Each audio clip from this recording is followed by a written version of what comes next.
There's nothing like the story of the Dakotas. North and South, two very different states that forged their unique destinies out of one rugged territory. A land of open prairie, ancient badlands, and towering needles of stone. It was in the Dakotas that a legendary Native American woman named Sacagawea first set out to guide explorers across the American West.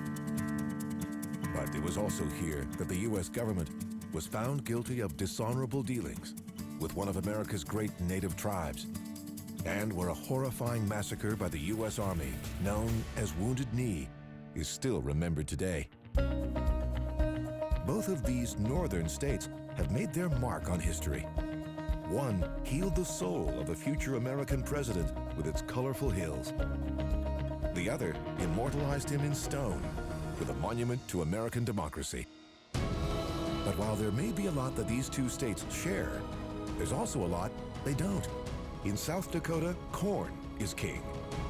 But in the north, wheat rules, along with a thriving yellow plant called canola. The Dakotas may be two of the least populated states in the nation, but today, thousands are pouring in. Some come on intimidating steeds and take over entire towns. Others crowd into giant man camps to drill for black gold, leading NASA scientists to wonder about clusters of strange new lights on the prairie. There's no end to what one can discover up here on the northern Great Plains, in the lands known as the Dakotas.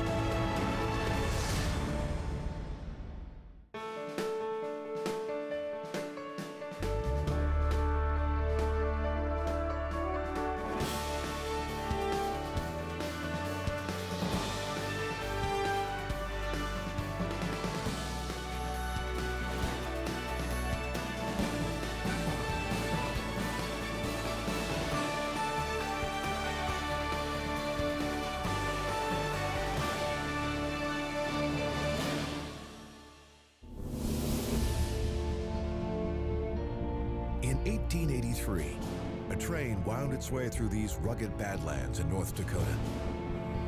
On board was a 24-year-old state assemblyman from New York who'd come here to hunt bison.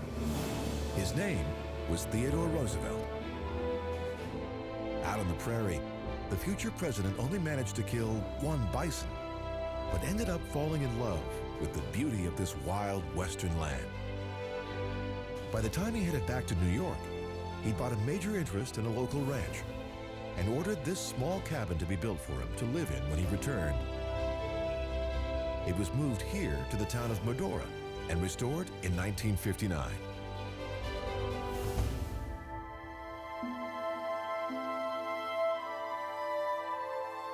A few months later, the cabin provided a much-needed refuge to Roosevelt after his wife and mother both died on Valentine's Day, 1884.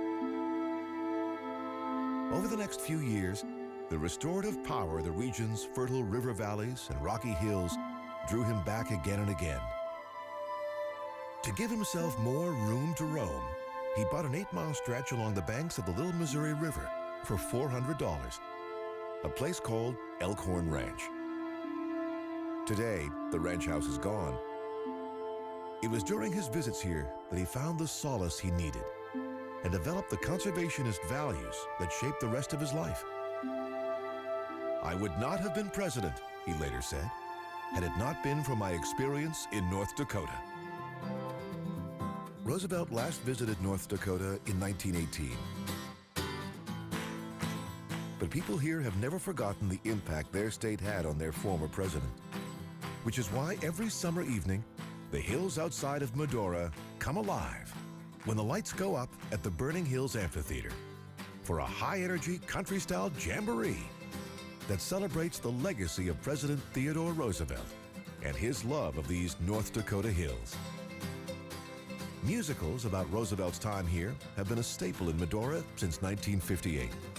This latest version includes stories of Teddy punching out a drunk in a Dakota bar and going on a bear hunt.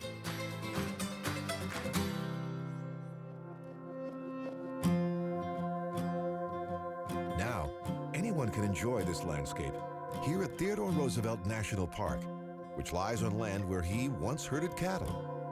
Each year, over 600,000 people visit the park to hike and enjoy the same natural beauty that once healed the soul of America's 26th president. Today, the park lies in the southwestern corner of North Dakota. But when Roosevelt stayed here, the states of North Dakota and South Dakota didn't yet exist. Roosevelt first knew this land only as the Dakota Territory. It lay in a region that President Thomas Jefferson had bought from the French in 1803 as part of the Louisiana Purchase. Back then, no one in Washington even knew what was out here, or in much of the rest of the land beyond it to the west, right up to the Pacific Ocean. So Jefferson sent a corps of explorers under the command of Meriwether Lewis and William Clark to travel up the Missouri River to find out. Their mission was to survey and map the vast wilderness along the river's banks and to find a new route to the Pacific Ocean. It wasn't an easy trip from the start. A replica of the keelboat they used is now on display here in the North Dakota capital of Bismarck. When there was wind, they sailed the boat upriver against the Missouri's currents. When the wind died, they had to use paddles and poles to push the boat up the river, or get out and pull it along the shore using ropes. In late August, they arrived in the region that would later become the Dakota Territory.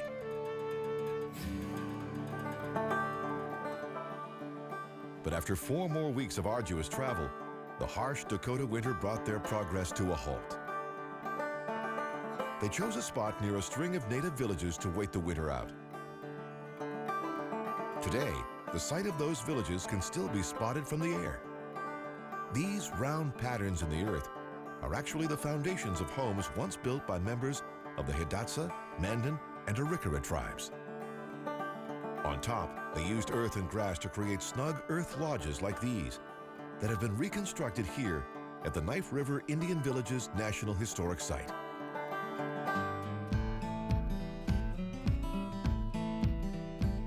To wait out the coming winter, Lewis and Clark built a temporary home of their own. A triangle-shaped stockade that they named Fort Mandan. Today, this reconstruction shows what it probably looked like. But they found more than shelter while living within the fort's walls. They also found 2 valuable new recruits for their team. A French trapper named Toussaint Charbonneau and his Shoshone wife, Sacagawea. The couple helped Lewis and Clark to communicate with the Indians nearby. First, English was translated into French. Then the French was translated into one of the Indian languages. And then that was all done in reverse. When spring finally arrived and the explorers continued on up the Missouri River, Charbonneau and Sacagawea joined them as translators and guides. Sacagawea, with her baby strapped to her back, would go on to play an essential role in the expedition's success and to win fame as the most admired Native American woman since Pocahontas. On August 14, 1806, the explorers stopped again here at the Mandan villages on their return journey east. Sacagawea's French husband was given land and $500 as payment for his help during the expedition, but Sacagawea received nothing in return. They later moved south to live at this trading post called Fort Manuel in what's now South Dakota. It was here on December 22, 1812, soon after giving birth to her daughter Lisette, that Sacagawea died. She was just 25 years old. Less than a year after her death, William Clark adopted both of Sacagawea's children. In a letter to Charbonneau, he wrote, "Your woman who accompanied you that long, dangerous, and fatiguing route to the Pacific Ocean and back deserved a greater reward for her attention and services on that route that we had in our power to give her."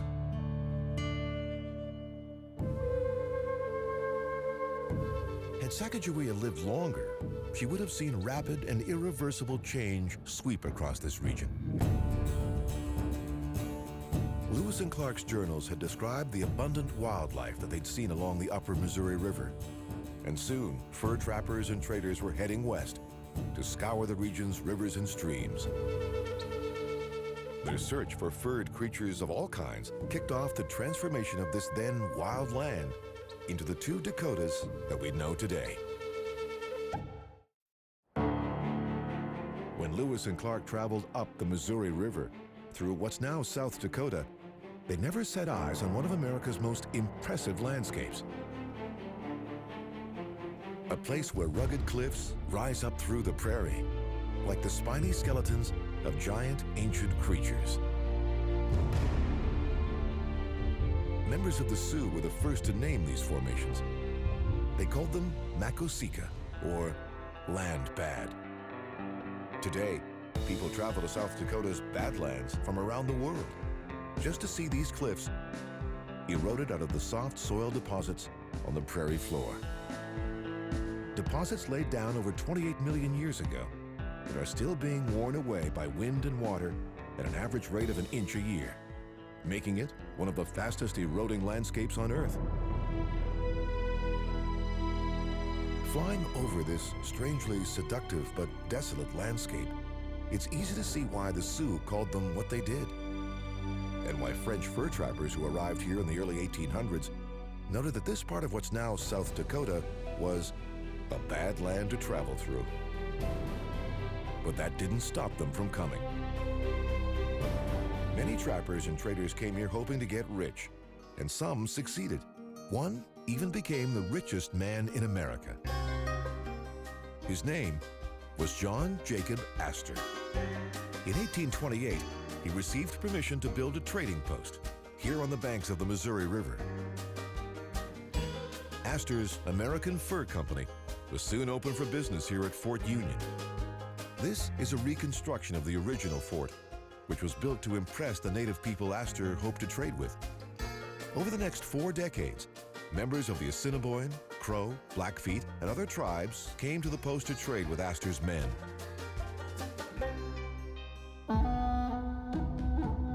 In a typical year, 25,000 buffalo hides and more than $100,000 in goods passed through the fort, a fortune in those days, and enough to help make John Jacob Astor America's first multimillionaire. Fur trappers and traders were the first real pioneers to establish roots in the Dakotas, and it wasn't long before others followed, curious to find out what the vast open spaces of the northern Great Plains had to offer.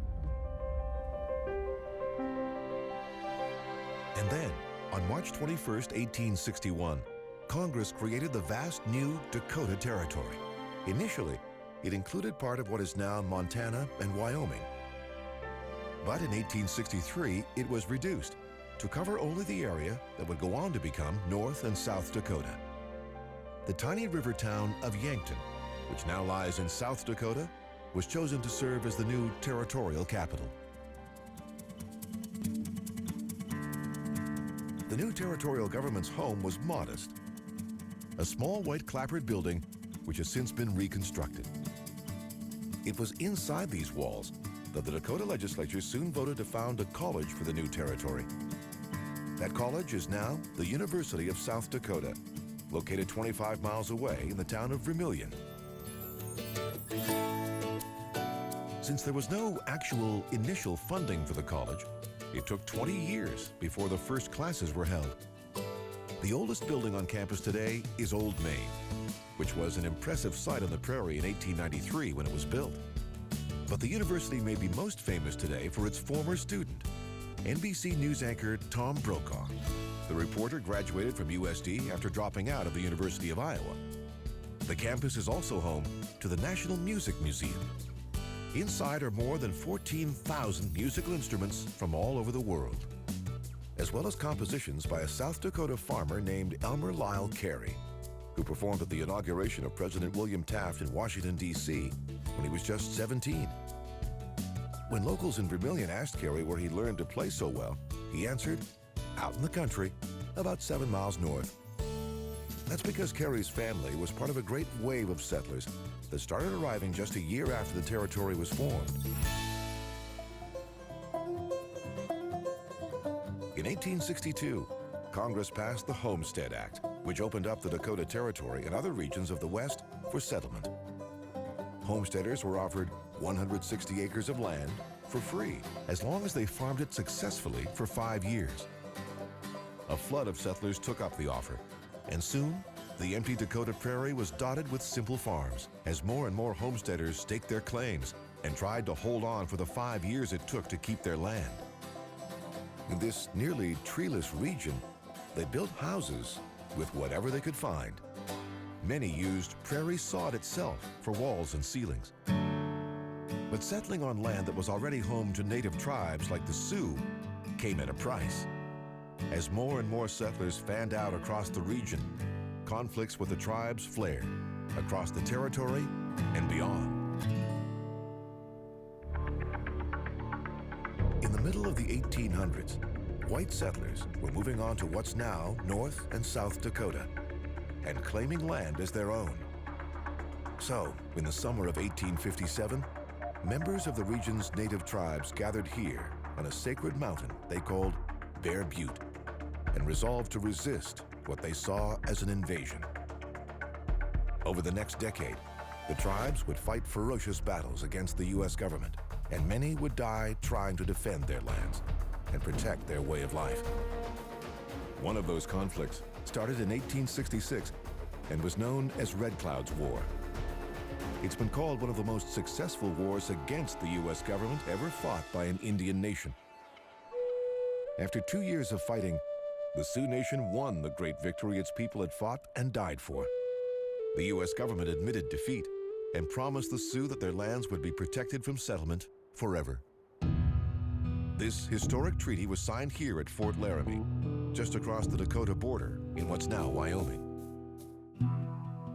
In 1868, the Laramie Treaty guaranteed the Sioux permanent rights to 25 million acres of Dakota territory west of the Missouri River. The U.S. government promised these Sioux lands would be set apart for the absolute and undisturbed use and occupation of the Indians. But just a few years later, gold was discovered in the Black Hills, inside the treaty area. It's estimated that 10,000 illegal settlers arrived here over the next 2 years. They established mining camps like this one, called Deadwood, which became famous for the bars, gambling dens, and bordellos that soon sprang up here to cater to the miners. At first, the U.S. Army tried to stop the trespassers and abide by the treaty. But when Sioux outrage over the violations reignited the Indian Wars, the Army switched to protecting the settlers instead. In 1877, the U.S. government violated the treaty again when it carved the Black Hills out of the Laramie Treaty area. Soon, many in the South were pushing for statehood and to open more of the Sioux lands up for settlement. They saw no reason why the Indians needed so much space of their own. In 1889, many Native Americans were forced off their legally guaranteed land and onto much smaller reservations, like the one here at Pine Ridge. One of those was Chief Sitting Bull, who died here at Pine Ridge in 1890 from gunshot wounds while in federal custody. But there was another dark chapter of the Sioux story that was yet to come.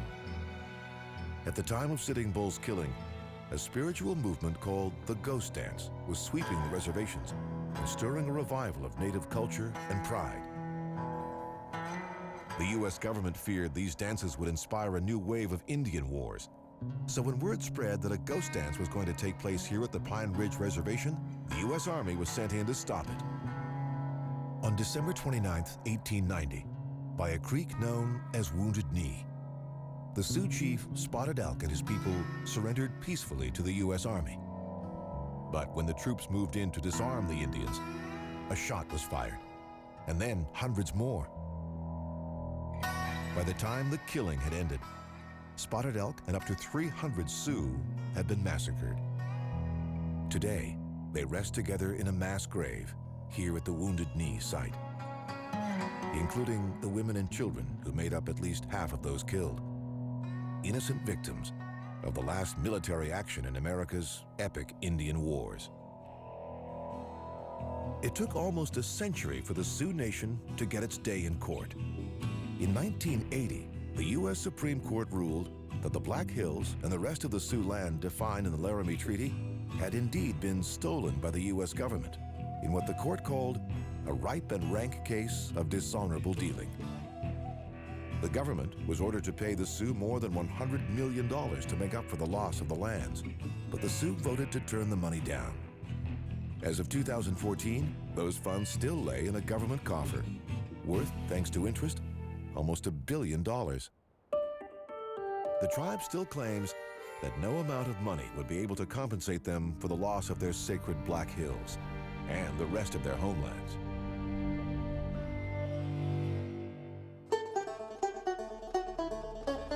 One way that more and more settlers were arriving in the Dakota Territory in the late 19th century was by train. The railroad was the era's most transformative technology. Wherever trains went, change came along for the ride. The Dakota Territory was no exception. Trains first reached what's now North Dakota in 1872, when a locomotive made its way into the town of Fargo. The owners of the Northern Pacific Railroad had founded the town just the year before, on a spot they deemed best for a river crossing. Rail traffic quickly transformed this patch of wilderness into a bustling town that's now North Dakota's biggest city. By the time this railroad station opened in 1920, the trains were bringing thousands of Norwegian immigrants to town. They created a unique Scandinavian-American culture here, in North Dakota and across the northern Great Plains. A culture that was brought to life in the Coen brothers movie Fargo, starring Frances McDormand, and winner of 2 Academy Awards. Despite being named for this North Dakota city, most of the film actually takes place just over the border in Minnesota. After trains rolled into Fargo, the railroad men pushed their tracks west across North Dakota, while creating some impressive engineering wonders to overcome the obstacles along the way. Obstacles like this gorge known as Gasman Coulee. Keeping the trains above the flood-prone gorge required building a bridge 1,792 feet long and 117 feet tall at its highest point. This steel version was built in 1899, replacing an 1887 wooden trestle lost to a tornado. Up to 40 freight trains still use it every day. Some say when one crosses over, you can hear the rumble from a quarter of a mile away. In 1872, the Northern Pacific Railroad reached the Missouri River at a spot known as Missouri Crossing. The railroad men renamed the tiny town Bismarck after German Chancellor Otto von Bismarck, hoping to attract German investors in their railway. Trains arriving here brought in prospectors heading to gold mines in the Black Hills. And in 1883, the growing town was made the territorial capital, to the dismay of many in Yankton. But plans for statehood were already underway. And on November 2nd, 1889, the Dakota Territory was finally divided into 2 separate states, when President Benjamin Harrison signed legislation admitting both North Dakota and South Dakota into the Union. It said he shuffled the papers so no one would ever know which state was admitted first. Initially, South Dakotans couldn't decide on a location for their new capital. After 14 years of debate and 3 statewide votes, the Central Railroad town of Pierre finally came out on top, as some had long expected. The city fathers urged the state to hurry up and build a capitol building, one so grand, no one could ever again think of moving the government away. Construction of the capitol began the very next year and was completed by 1910. The total cost of the building was less than $1 million. But South Dakota got a lot of bang for its buck. A copper-covered dome, massive rotunda, Corinthian columns, and rusticated granite and Bedford limestone walls. With its completion, Pierre's place as South Dakota's capital would never be challenged again. But across the border, legislators in the new North Dakota capital of Bismarck decided to do something completely different. Build a state capital that looked like it belonged in modern America and not in ancient Rome. The result was this Art Deco tower, designed by architects Hullibird and Root, that might have looked more at home in New York City's Rockefeller Center than here on the Great Plains, where at 242 feet, it's still the tallest building in the state. In the 19th century, the Dakota Territory was invaded by settlers and gold miners, searching for treasure on land that wasn't theirs. But today, every August, another thundering horde descends on this part of South Dakota to take over a little town during one of the biggest biker rallies in the world.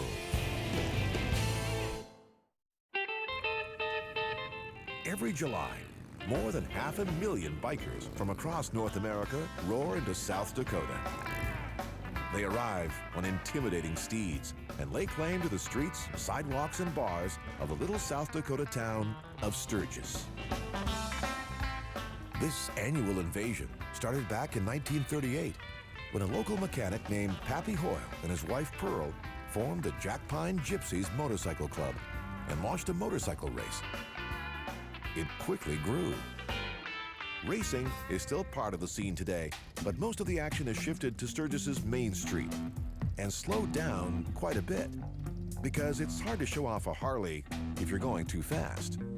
Sturgis's normal population is about 6,700, and so having 500,000 bikers ride into town means that getting a hotel room here during the rally is pretty much impossible. Back in Pearl Hoyle's day, bikers used to camp out in her living room or park their RVs in her yard. Today, most stay in huge campground playgrounds outside town that offer comforts Pearl and her guests never dreamed of, like hundreds of RV hookups and their own stages and comedy clubs. Here at the Broken Spoke Saloon Campground, bikers can even ride right in the front door to grab a martini, buy some lingerie, or get a tattoo. Or they can head over to take a dip in what's billed as the largest biker swimming pool in the world. During the rally, these adult playgrounds are Sturgis's party central. But some of the more adventurous bikers head out for a chance to wind through one of the great landscapes of the American West, the granite spires of South Dakota's Black Hills. But in the early 20th century, there were very few good roads, which meant it was hard to get here at all. That's why South Dakota State historian Dwayne Robinson wanted to build a monument that could lure tourists to this wondrous landscape. When he saw this group of now famous granite spires, known as the Needles, he imagined using them to carve giant portraits of heroes of the American West. Heroes like Lewis and Clark, Buffalo Bill Cody, and the great Sioux chief Red Cloud, who had fought and died to keep the Black Hills off limits to miners, settlers, and even the kind of tourists Robinson hoped to attract. But when Danish-American sculptor Gutzon Borglum saw the Needles, he wasn't convinced they would be suitable for large-scale carvings and told Robinson he feared they would end up looking like misplaced totem poles. But he soon found another location just a few miles away that he thought would be perfect.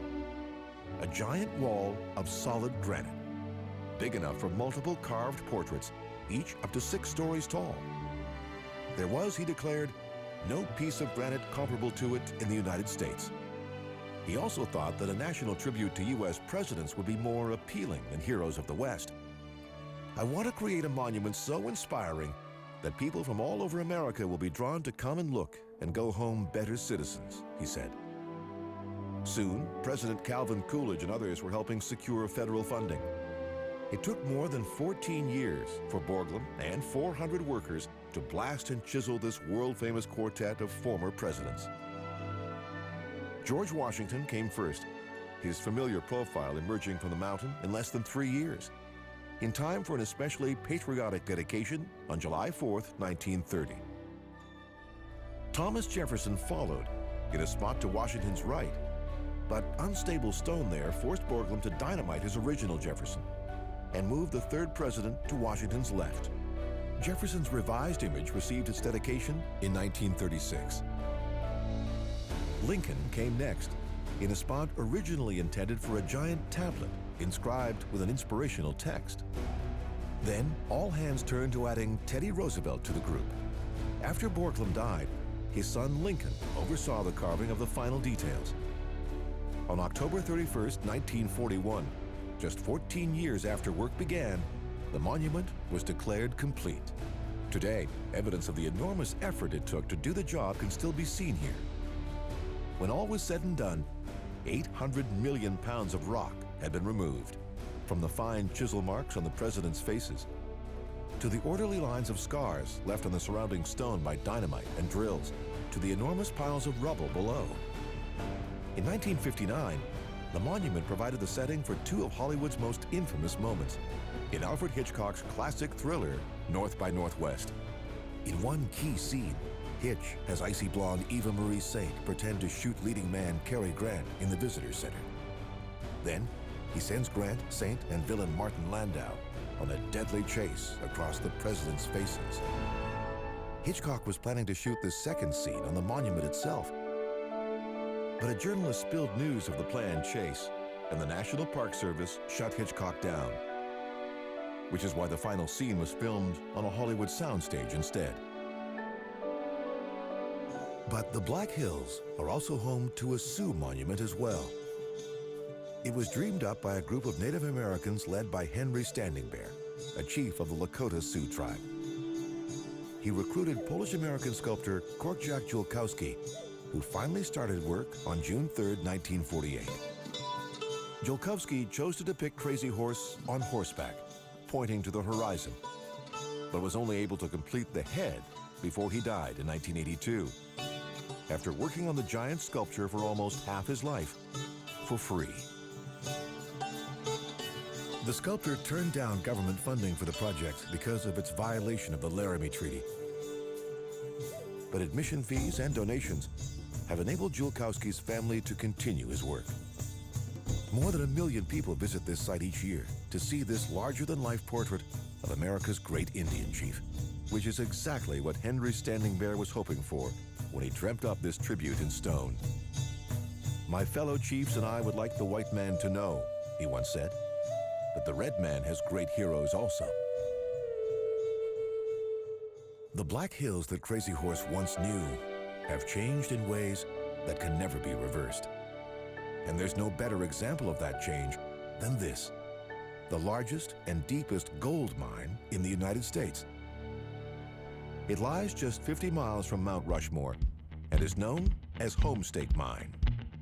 This open pit is so deep and so wide, it looks like it was created by a giant Babylonian ziggurat that's been plunged upside down into the earth and then pulled back out. To get down to its base, 8,000 feet below, trucks once followed a road that spiraled down along the side of the mine itself. A group of California prospectors began digging on a 10-acre claim here in 1877, the year the U.S. government took the Black Hills back from the Sioux.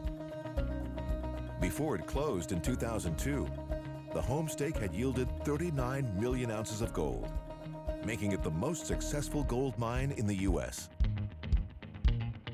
But while gold may have triggered a mad rush into what's now South Dakota back in the 1800s, these days, North Dakota is now experiencing a boom of its own. Thousands are flooding into the state to help tap treasure deep underground. And they're lighting up the prairie like never before.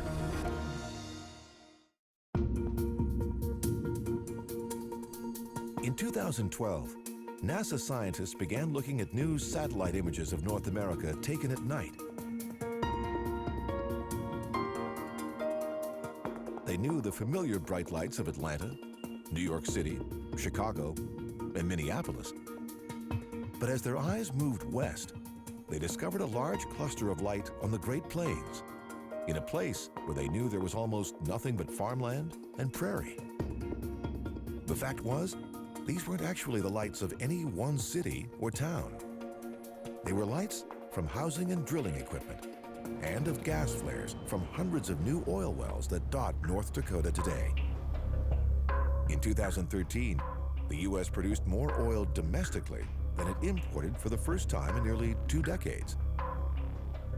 And the heart of America's 21st century oil boom happens to be right here in North Dakota.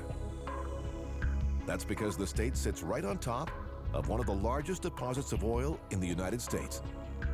It's known as the Bakken Shale Formation, a vast underground pool of oil that stretches across much of western North Dakota and up into Canada.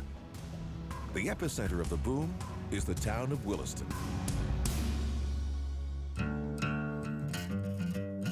South Dakota may have had its own gold rush towns back in the 1800s, but now it's North Dakota's turn.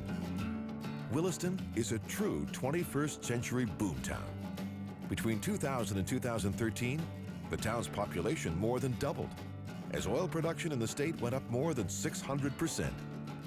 Most of the newcomers are men who heard about the money to be made here, dropped everything, and rushed out to North Dakota to grab their share.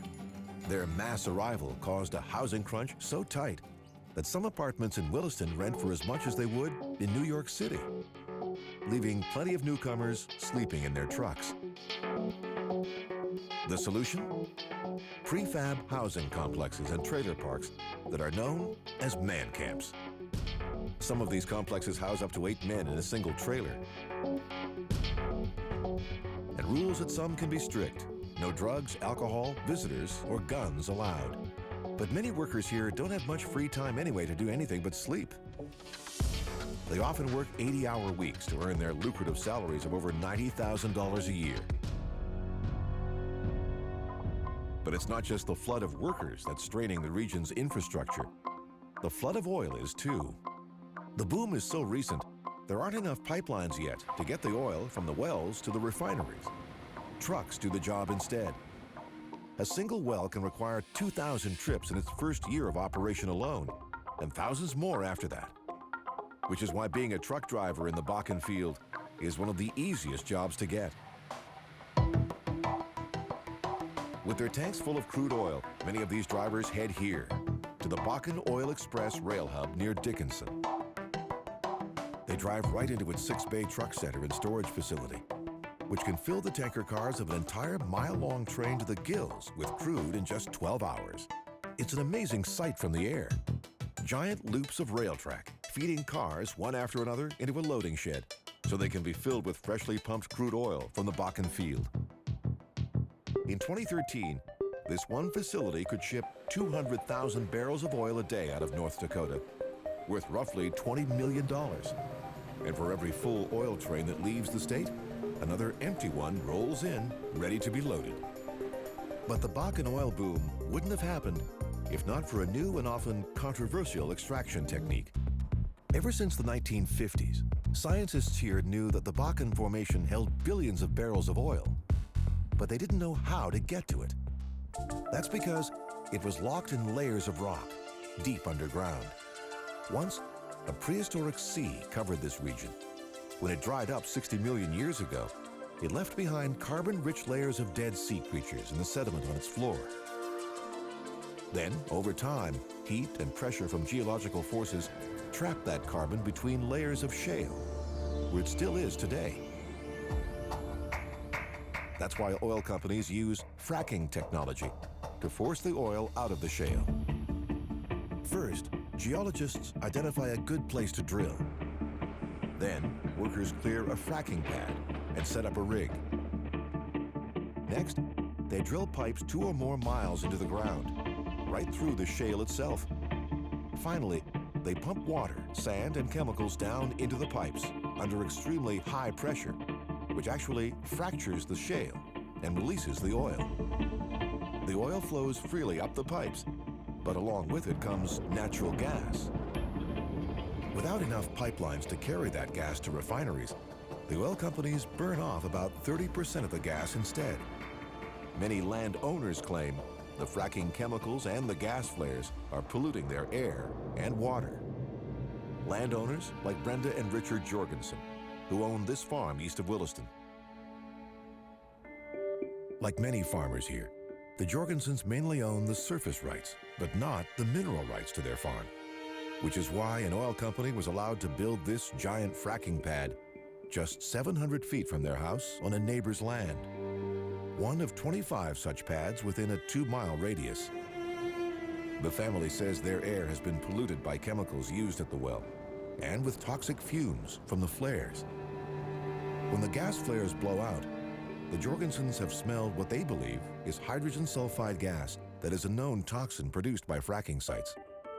the controversies over this new form of oil extraction are likely to continue for years to come. Meanwhile, those who don't live in oil country have other things to think about. And sometimes, the Dakota's empty prairies can have an unusual effect on people. In 1983, Wayne Porter decided to quit grazing sheep in this field along Interstate 90 outside the South Dakota town of Montrose and start filling it up with giant sculptures instead. Landlocked goldfish leaping through the grass, a giant butterfly perched on a towering finger, and more, all made by Porter himself. When he's done, he leaves them out here for passing motorists to enjoy. His masterpiece so far is this 25-ton, 60-foot-tall metal bust of a bull that took him 3 years to complete. Porter brags it's as big as Mount Rushmore's presidential portraits. Proof that thinking big comes natural in the Dakotas. And the biggest thinkers in both North and South Dakota might just be farmers. That's because they're responsible for more than 80 million acres of farmland in both states. Here in South Dakota, corn is king. Farmers here grow more than 600 million bushels of this one crop every year. And corn is much more than just a commodity here. It's a symbol of a way of life that's passed down through generations and celebrated every year in the South Dakota farming town of Mitchell at the Corn Palace. It started in 1892 as a place for farmers to sell their produce and to promote the state's favorite crop. The elaborate murals on its walls are made from, not surprisingly, corn husks and are recreated fresh every year. But you won't find any Corn Palace in North Dakota. That's because up here, wheat rules. North Dakota grows more wheat than almost any other state, along with more barley, flaxseed, and one of the most colorful crops there is, canola. Soar over northern North Dakota on any day in July, and oceans of canola stretch to the horizon. These yellow plants are actually a kind of rapeseed, which was developed over the border in Canada at the University of Manitoba. Canola is actually short for Canada Ola, or oil.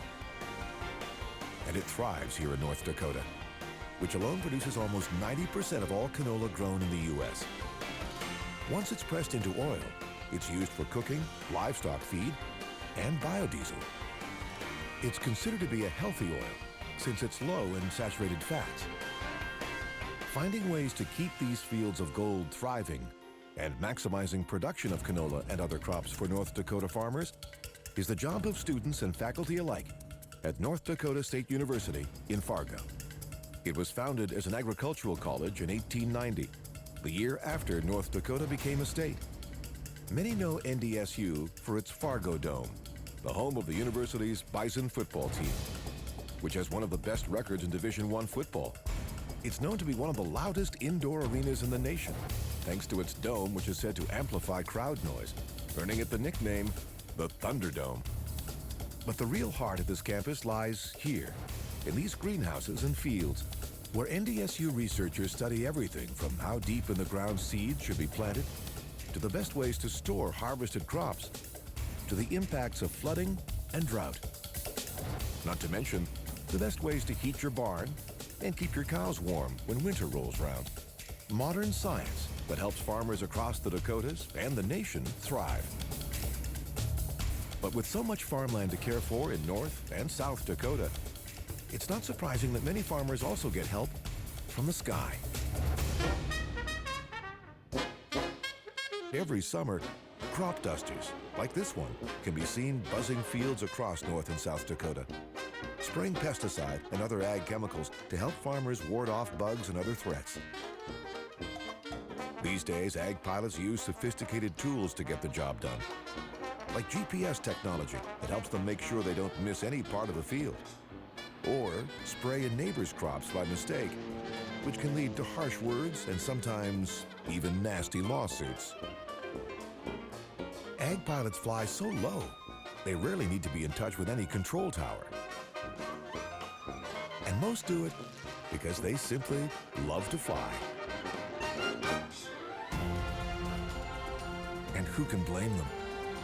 There's nothing like soaring over the great landscapes of North and South Dakota and discovering the beauty, stunning sights, and rich history of these two Great Plains states, all from the air.